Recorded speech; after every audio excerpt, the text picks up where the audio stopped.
আসসালামু আলাইকুম প্রিয় শিক্ষার্থীরা, আমরা এই পর্বে কথা বলবো পিএইচ এর ধারণা এবং এই পিএইচ রিলেটেড কিছু গাণিতিক সমস্যা আমরা এই পর্বে সমাধান করব।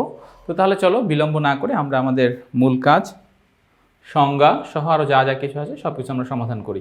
তো কি বলেছে দেখো, পিএইচ এর সংজ্ঞা। ফার্স্টে আসো আমরা পিএইচ এর সংজ্ঞাটা দেখব। তাহলে বলতেছে পিএইচ হলো কোনো দ্রবণে উপস্থিত হাইড্রোজেন আয়নের ঘনমাত্রার ঋণাত্মক লগারিদম। অর্থাৎ পিএইচটাকে আমরা এভাবে দেখাতে পারি, পিএইচ সমান সমান minus log H plus third bracket. তার মানে কি, হাইড্রোজেন আয়নের ঘনমাত্রার ঋণাত্মক লগারিদমকে কি বলে? পিএইচ বলে। আচ্ছা, গেল এটা। এবারে নেক্সট পার্টগুলো আসো। পিএইচ এর মান থেকে কোনো দ্রবণ অম্লীয় না ক্ষারীয় সে সম্পর্কে জানা যায়।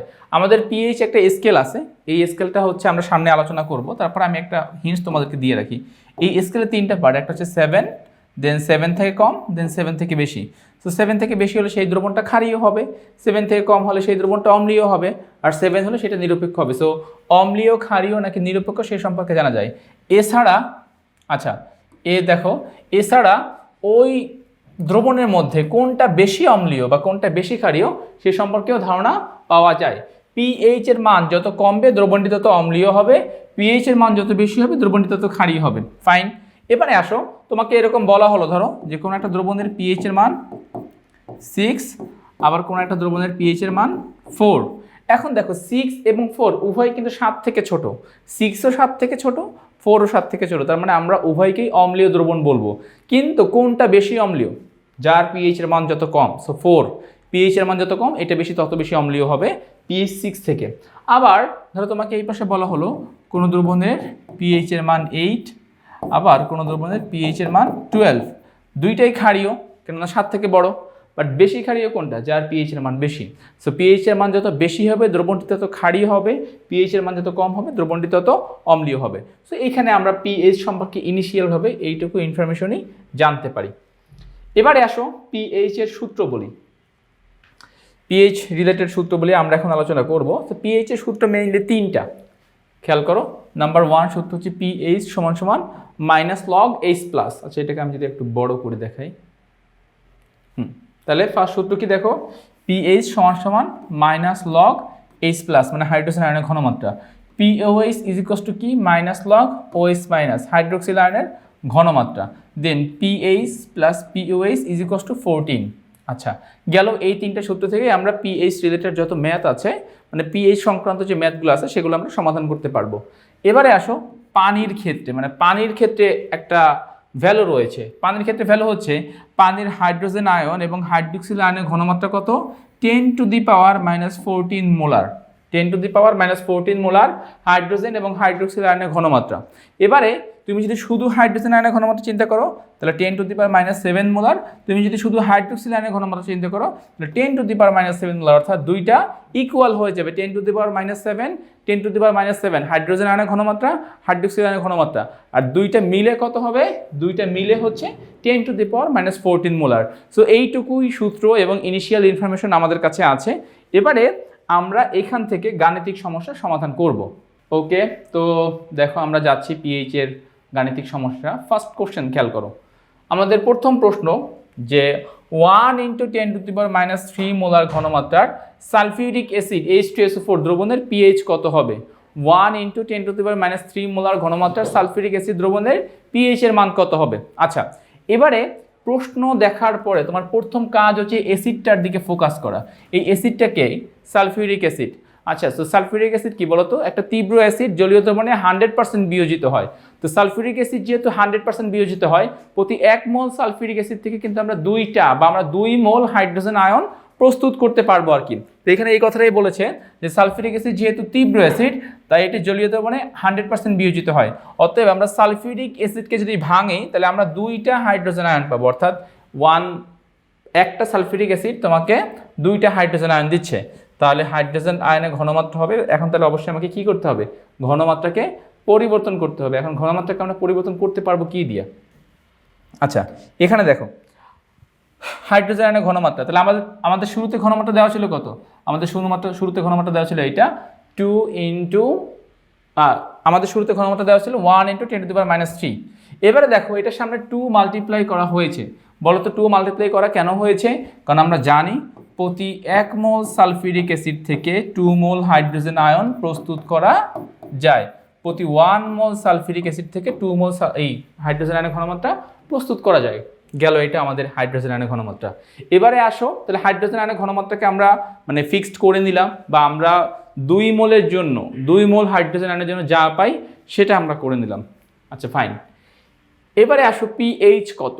পিএইচ সমান সমান মাইনাস লগ এইচ প্লাস যে সূত্র, দেন আমরা হাইড্রোজেন আয়নের ঘনমাত্রাকে তো আমরা দুইটার জন্য আমরা সেটাকে সমান করে নিয়েছি 2 দিয়ে মাল্টিপ্লাই করে, দেন এইখান থেকে যেটা অ্যান্সার আসতেছে সেটা 2.69। তো আমাদের এই প্রশ্নের সঠিক অ্যান্সার কত হবে? 2.69। তো দেখো এটা এখানে কাজটা খুবই সিম্পল একটা কাজ। ফার্স্টে তুমি ঘনমাত্রা নিবা, যেহেতু সালফিউরিক অ্যাসিড 2টা হাইড্রোজেন আয়ন দিয়েছে, 2 দিয়ে ওই ঘনমাত্রাকে মাল্টিপ্লাই করবা, যেই কাজটা আমি এখানে করলাম 2 দিয়ে মাল্টিপ্লাই করে দিলাম, দেন ফাইনাল যে অ্যান্সারটা এসেছে এই যেটা হচ্ছে আমাদের ফাইনাল অ্যান্সার। তাহলে এই ফাইনাল অ্যান্সার কার ঘনমাত্রা? হাইড্রোজেন আয়নের টোটাল ঘনমাত্রা। তাহলে এই টোটাল ঘনমাত্রাকে মাইনাস লগ দিয়ে মাল্টিপ্লাই করে দাও, যেটা অ্যান্সার আসবে এইটাই তোমার। এবারে আসো 2.69, এইটা কি বলো তো? একদম আমরা জানি পিএইচ এর মান যত কম হয় ওই অ্যাসিডটা কি তত বেশি সক্রিয়, তত বেশি তীব্র হয়। সালফিউরিক অ্যাসিড কি অ্যাসিড? একটা তীব্র অ্যাসিড, এবং এটা এর পিএইচ এর এই মান থেকে কি হচ্ছে বোঝা যাচ্ছে। তো আশা করছি তোমরা এটুকু অংশ প্রপারলি বুঝছো। এবারে কি বলছে দেখো, এখানে সালফিউরিক একটি দ্বিপ্রোটনিক অ্যাসিড, তাই হাইড্রোজেনের ঘনমাত্রাকে 2 দ্বারা গুণ করে ঘনমাত্রা সমান করে নেওয়া হয়েছে। সমান করে এই যে দেখো ঘনমাত্রাকে আমরা কিন্তু সমান করে নিয়েছি, 2 দ্বারা গুণ করে আমরা এই ঘনমাত্রাকে সমান করে নিয়েছি। দেন কি বলছে দেখো, হাইড্রোক্লোরিক অ্যাসিড বা নাইট্রিক অ্যাসিড এদের কথা মেনশন করছে। দেখো HCl এর মধ্যে হাইড্রোজেন আয়ন কয়টা? একটা। নাইট্রিক অ্যাসিডের মধ্যে হাইড্রোজেন আয়ন কয়টা? একটা। ক্ষেত্রে কোনো ঘনমাত্রাকে কোনো সংখ্যা দ্বারা গুণ করার প্রয়োজন নেই। কেন প্রয়োজন নেই? কারণ হচ্ছে এই সকল অ্যাসিড সমূহ জলীয় দ্রবণে একটা মাত্র প্রোটনই দান করে। এরা জলীয় দ্রবণে একটি প্রোটনই দান করবে, একটার বেশি প্রোটন সে তোমাকে দিবে না। সো যেহেতু জলীয় দ্রবণে তারা যদি একটা প্রোটনই দান করে, তার মানে এখান থেকে আমরা ওই জিনিসটাই বলতে পারবো যে এক সংখ্যা দ্বারা গুণ করার কোনো অর্থ নাই, এক দ্বারা গুণ করলেও যা, না গুণ করলেও তা। সেই জন্য আমাদের যদি অ্যাসিড যদি ওরকমভাবে একটা প্রোটন দেয় এরকম যদি অ্যাসিড আমাদের জন্য আসেও প্রশ্নে, আমরা সেক্ষেত্রে 1 দ্বারা গুণ করলেও যেই কথা, না করলেও ঠিক সেম কথা। তো দেখো এবারের প্রশ্নে কি বলতেছে যে 2 মোলার, আচ্ছা 2 × 10⁻⁻4 মোলার ম্যাগনেসিয়াম হাইড্রোক্সাইড দ্রবণের পিএইচ হিসাব করো। এখন দেখো ম্যাগনেসিয়াম হাইড্রোক্সাইড কিন্তু একটা ক্ষার, এবং ম্যাগনেসিয়াম হাইড্রোক্সাইডকে যখন আয়নিত করা হয়, অর্থাৎ ম্যাগনেসিয়াম হাইড্রোক্সাইড জলীয় দ্রবণে আমাদেরকে 2টা হাইড্রোক্সিল আয়ন দান করে, 2টা। যেরকম সালফিউরিক অ্যাসিড আমাদেরকে 2টা হাইড্রোজেন আয়ন দিত, ঠিক সিমিলার ওয়েতে ম্যাগনেসিয়াম হাইড্রোক্সাইড জলীয় দ্রবণে আমাদেরকে 2টা হাইড্রোক্সিল আয়ন দিতে পারে।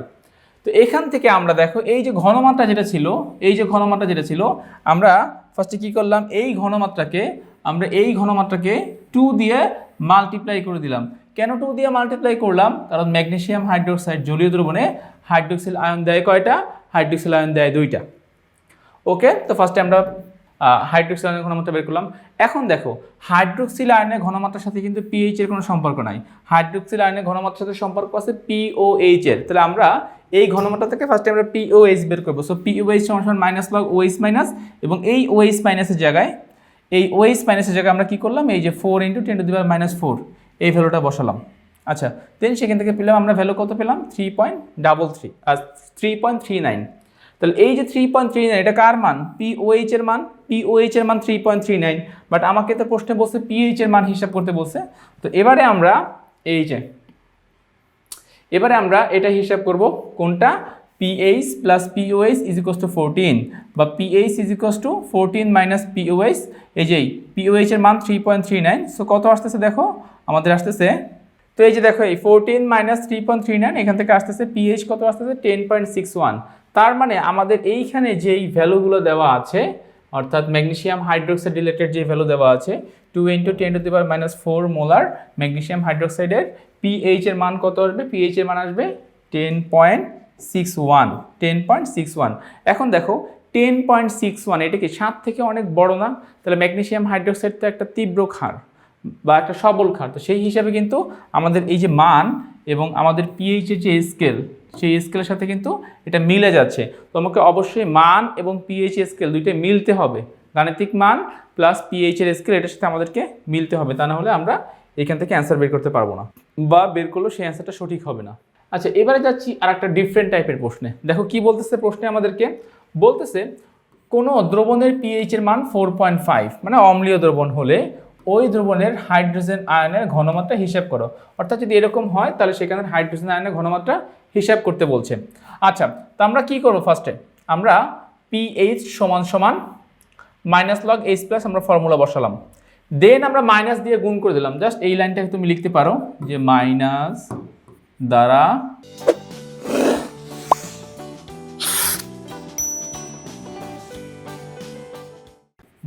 দ্বারা গুণ করে, আমরা এখানে মাইনাস দিয়ে গুণ করে দিলাম। সো আমরা এখানে যে মাইনাস দ্বারা গুণ করে দিলাম। সো পিএইচ মাইনাস এইচের, তাহলে মাইনাস পিএইচ সমান সমান লগ এইচ প্লাস।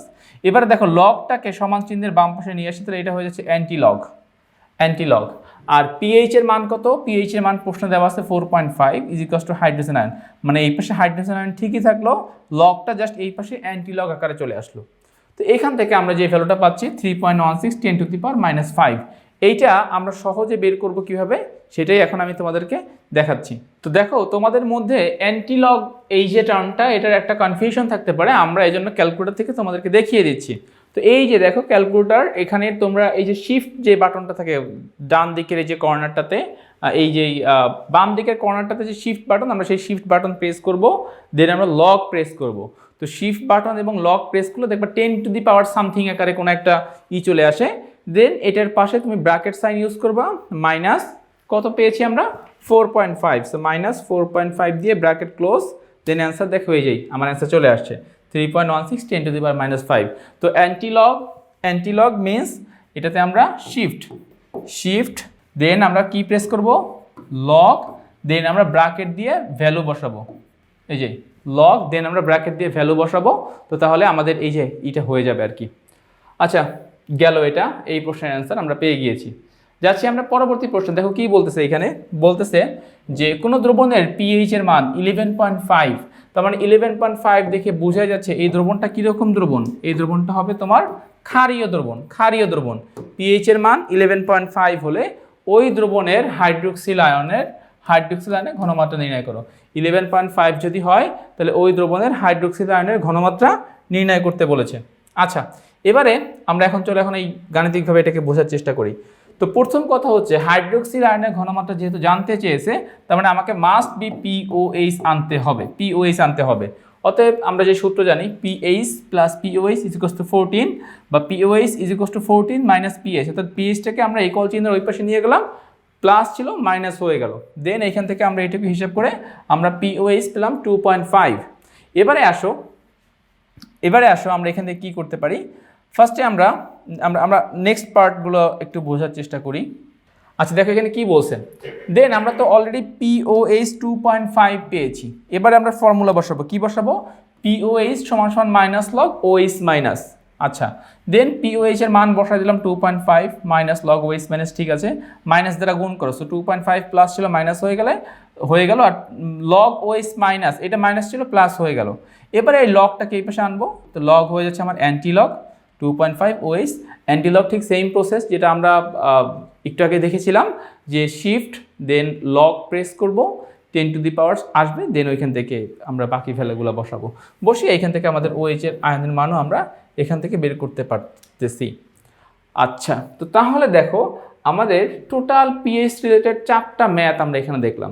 এক হচ্ছে যদি অ্যাসিড মানে হাইড্রোজেন আয়নের ঘনমাত্রা দিয়ে পিএইচ এর মান জানতে চাই, সেখান থেকে পিএইচ কীভাবে বের করবা। আর একটা হচ্ছে হাইড্রোক্সিল আয়নের ঘনমাত্রা দিয়ে সেখান থেকে পিএইচ যদি জানতে চাই, সেটা কীভাবে বের করবা। গেল 2টা আইটেম। এবার আসলে বিপরীত, পিএইচ এর মান দিয়ে হাইড্রোজেন আয়নের ঘনমাত্রাও জানতে চাইতে পারে, আবার পিএইচ এর মান দিয়ে হাইড্রোক্সিল আয়নের ঘনমাত্রাও জানতে চাইতে পারে। বোথ কেস আমরা এখান থেকে গাণিতিক উপায় যে 4টা কথা বললাম, এই 4 রকমের ম্যাথ এখান থেকে আসতে পারে। সো আশা করতেছি তোমাদেরকে 4টা আইটেমে এখানে দেখানো হলো এবং তোমরা এইটা প্রপারলি বুঝতে পেরেছো। তো দেখো আমরা এতক্ষণ যাবৎ পিএইচ রিলেটেড যে ম্যাথগুলো আসার চান্স খুব বেশি, আমরা সেগুলো নিয়ে কথা বলেছি। এবারে আমরা কথা বলবো পিএইচ স্কেল নিয়ে। তো দেখো এখানে কি বলতেছে, যে যদিও অঙ্কের হিসেবে পিএইচ এর মান ঋণাত্মক থেকে শুরু করে যে কোনো ধনাত্মক সংখ্যায় হওয়া সম্ভব, কিন্তু বাস্তব জীবনের প্রয়োগের ক্ষেত্রে আমাদের পিএইচ এর মান 0 থেকে শুরু করে 14 পর্যন্ত বিবেচনা করা হয়। অর্থাৎ আমাদের এই স্কেলটা 0 থেকে শুরু করে 14 পর্যন্ত এভাবে সীমাবদ্ধ। কিন্তু আগেই কিন্তু বলে দিয়েছে যে বাস্তব জীবনে কোনো সময় পিএইচ এর মান তোমার চাইলে ঋণাত্মকও হতে পারে, আবার অনেক বড় সংখ্যাও হতে পারে। আচ্ছা, তো সেই হিসাবে নিরপেক্ষ দ্রবণের পিএইচ এর মান কত হবে? 7। যে কোনো অ্যাসিড দ্রবণের পিএইচ এর মান 7 থেকে কম এবং অপরদিকে যে কোনো ক্ষারের দ্রবণের পিএইচ এর মান 7 থেকে বেশি। এই স্কেলের সবচেয়ে শক্তিশালী অ্যাসিডের পিএইচ এর মান 0 এবং সবচেয়ে বেশি শক্তিশালী ক্ষারের পিএইচ এর মান 14। অর্থাৎ তুমি যত 14 এর দিকে যাবা, মানে 7 থেকে তুমি যত সংখ্যাটা বাড়বে অত তোমার ক্ষারীয় দ্রবণটা শক্তিশালী হবে, আর 7 থেকে যত পিএইচ এর মান কমবে দ্রবণটা তত বেশি অম্ল হিসেবে শক্তিশালী হবে। তো এখানে এই কথাগুলোই বলছে। এবারে দেখো নিচে কি বলছে আমাদেরকে, যে পিএইচ স্কেলে ইউনিভার্সাল ইন্ডিকেটরের বিভিন্ন পিএইচ বর্ণ, অর্থাৎ বিভিন্ন বর্ণ দেখে আমরা কোনটা ক্ষার, কোনটা অ্যাসিড, কোনটা তীব্র ক্ষার, কোনটা মৃদু ক্ষার, এর সম্পর্কে আমরা একটা ধারণা পেতে পারি। তো তোমরা এখানে সেরকম একটা কালার চার্ট দেখতে পাচ্ছ। আমাদের মোটামুটি নিরপেক্ষ বিন্দু হচ্ছে একটু সবুজ টাইপের, আর ক্ষারীয় বিন্দুগুলো কিছুটা পার্পেল টাইপের, আর এদিকে হচ্ছে গিয়ে রেড, পিঙ্ক, ইয়েলো, এইসব কালারগুলো আমাদের এখানে দেখা যাচ্ছে পিএইচ ইন্ডিকেটর স্কেলে। আচ্ছা, গেল এইটুকু। এবারে যাচ্ছি আমরা পিএইচ পরিমাপন পদ্ধতি, অর্থাৎ আমাদের পিএইচ মেজারমেন্ট করার কয়েকটা ওয়ে আছে, সেই ওয়েগুলো আমরা একটু জানার চেষ্টা করব। 1 নম্বরে বলেছে দেখো ইউনিভার্সাল নির্দেশক। মানে কি? মানে বলতেছে দেখো বিভিন্ন অ্যাসিড বা ক্ষার নির্দেশকের মিশ্রণে ইউনিভার্সাল নির্দেশক থাকতে পারে আর কি। আচ্ছা, ভিন্ন ভিন্ন পিএইচ মানের ইউনিভার্সাল নির্দেশক ভিন্ন ভিন্ন বর্ণ প্রদান করে। কোনো দ্রবণের জন্য ইউনিভার্সাল নির্দেশক কোন বর্ণ ধারণ করবে তা বোঝার জন্য একটি চার্ট রয়েছে। এই চার্টকে ইউনিভার্সাল নির্দেশক কালার চার্ট বলে। কোনো দ্রবণের কয়েক ফোঁটা ইউনিভার্সাল নির্দেশক যোগ করে দ্রবণ যে বর্ণ ধারণ করে ওই বর্ণ ইউনিভার্সাল নির্দেশক কালার চার্টের সাথে মিলিয়ে পিএইচ পরিমাপ করা হয়। অর্থাৎ দেখো ইউনিভার্সাল নির্দেশকের নাম, যদি আমাদের দ্রবণটা অম্লীয় হয় সেক্ষেত্রে আমরা কি পাবো, যদি দ্রবণটা ক্ষারীয় হয় সেক্ষেত্রে কি পাবো, এবং বর্ণ পরিবর্তনের পিএইচের রেঞ্জটাকে আমরা কিভাবে কম্পেয়ার করব, এই সম্পর্কে একটা চার্ট আমাদেরকে বলতেছেন। তো দেখো আমাদের পরিচিত কয়েকটা ইউনিভার্সাল কালার নির্দেশককে নিয়ে আমরা এখন কথা বলবো। এখানে কি কি বলছে এখানে দেখো, ফেনফথ্যালিন অম্লীয় মাধ্যমে বর্ণহীন, ক্ষারীয় মাধ্যমে লালচে বেগুনি। সো এটার পিএইচের পরিসর হচ্ছে 8.2 থেকে 9.8 পর্যন্ত। তারপরে যে মিথাইল অরেঞ্জ, এই যে মিথাইল অরেঞ্জ আছে খুব বেশি ব্যবহৃত হয়, মিথাইল রেড আছে খুব বেশি ব্যবহৃত হয়। তারপরে হচ্ছে এই তিনটেই আমাদের সবচেয়ে বেশি ব্যবহৃত হয়, ফেনফথ্যালিন, মিথাইল অরেঞ্জ, মিথাইল রেড।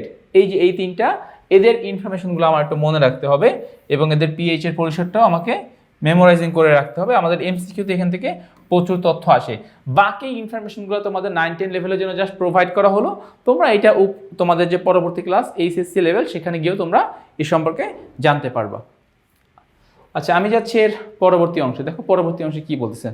পরবর্তী অংশে বলতেছে পিএইচ পেপার। অজানা পিএইচ মানের দ্রবণের পিএইচ এর মান জানার জন্য পিএইচ পেপার ব্যবহার করা হয়। কোনো দ্রবণের মধ্যে এক টুকরো, খেয়াল করো কি বলছে, কোনো দ্রবণের মধ্যে এক টুকরো পিএইচ পেপার যোগ করলে পেপারের বর্ণের পরিবর্তন ঘটে। দ্রবণে কত পিএইচ মানের জন্য আমরা দ্রবণের কত পিএইচ মানের জন্য পিএইচ পেপারের বর্ণ কিরূপ হবে তার জন্য একটি স্ট্যান্ডার্ড কালার চার্ট আছে। এই কালার চার্ট থেকে পিএইচ এর বর্ণ দেখে অজানা পিএইচ এর মান জানা যায়, যেটা তোমরা এই যে দেখো এই স্ট্যান্ডার্ড কালার চার্ট এখানে দেখানো হয়েছে, পিএইচ পেপার এবং তার স্ট্যান্ডার্ড কালার চার্ট। তো এটা জাস্ট হচ্ছে গিয়ে আমরা ওই যে উপরে দেখেছিলাম একটা চার্ট, ওটার মতো করে একটা রিলেশন এখানে দেখানো হচ্ছে। আচ্ছা, দেন যাচ্ছি আমরা পিএইচ মিটার। আচ্ছা, পিএইচ মিটারে কি বলছে দেখো, যে অজানা দ্রবণের পিএইচ এর মান জানার জন্য পিএইচ মিটার ব্যবহার করা হয়। পিএইচ মিটারের ইলেকট্রোডকে, এই যে দেখো ইলেকট্রোড একটা যন্ত্রের মতো, এই ইলেকট্রোডকে দ্রবণে ডুবিয়ে পিএইচ মিটারের ডিজিটাল ডিসপ্লে থেকে সরাসরি পিএইচ এর মান জানানো যায়। এই যে ডিজিটাল ডিসপ্লে থেকে আমরা কি করতে পারি, এই মানটা সরাসরি জানতে পারি। ওকে, গেল এটা। এবং সর্বশেষ যেটা আছে দেখো লিটমাস পেপার যা হচ্ছে অতটা আধুনিক না। লিটমাস পেপারে কি হয়, লিটমাস পেপারে শুধুমাত্র আমরা অম্লীয় নাকি ক্ষারীয় এ সম্পর্কে জানতে পারি। সো এটা জাস্ট অনেক আগের একটা প্রসেস, যেখানে শুধুমাত্র একটা ধারণা পাবা যে এটা কি অম্লীয় নাকি ক্ষারীয়, কিন্তু আমাদের এই যে পিএইচ পেপার বলো বা পিএইচ মিটার বলো, এগুলো একদম একুরেট সংখ্যাটা আমাদেরকে ধারণা দিতে পারে।